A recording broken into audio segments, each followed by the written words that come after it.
중국 중남부 지방에서 폭우로 인한 도시 침수가 발생하면서 수험생들이 시내에서 배를 타고 대입 고사장으로 향하는 등 피해가 눈덩이처럼 불어나고 있습니다. 10일 관영 글로벌 타임스에 따르면 중국 안후이성 황산시의 한 지역에서는 지난 7일 도로가 침수되자 중국 대입 시험 가오카오 응시자들이 고사장으로 배를 타고 가기도 했는데요. 결국 이 지역은 가오카오 첫날 중국어와 수학 시험을 취소했다고 합니다. 신종 코로나 바이러스 감염증으로 가장 큰 피해를 봤던 후베이성의 폭우 피해는 더욱 심각합니다. 홍수로 물에 잠긴 중국 양쯔 강변의 정자입니다.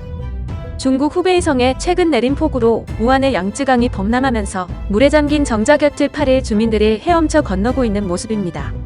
후베이성은 폭우가 지속하면서 침수, 산사태, 저수지 범람, 교통마비가 일어나자 홍수 예방을 위해 비상대응 단계를 2단계로 올렸는데요.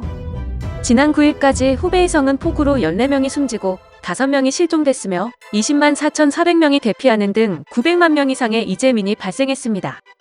뿐만 아니라 가옥 8천여 채가 파손되는 등 재산 피해만 111억 위안 약 한화 1조 9천억 원에 달합니다. 한편 중국 장시성 포양현은 1998년 대홍수를 능가하는 폭우가 쏟아지자 비상대응 1단계를 발령하고 주민 9천여 명을 긴급 대피시켰습니다. 폭우가 내리자 수문을 개방한 산샤댐입니다. 중국 후베이성 산샤댐의 방수로에서 29일 대량의 물이 쏟아지고 있는 모습인데요. 산샤댐은 양쯔강 상류 지역에 내린 폭우로 최근 유수량이 늘어나는 상태입니다. 최근 중국 서남부 윈난성에서는 한 여성이 홍수로 불어난 물에 비상용으로 띄운 타이어 위에서 아이를 낳아 화제가 되기도 했는데요.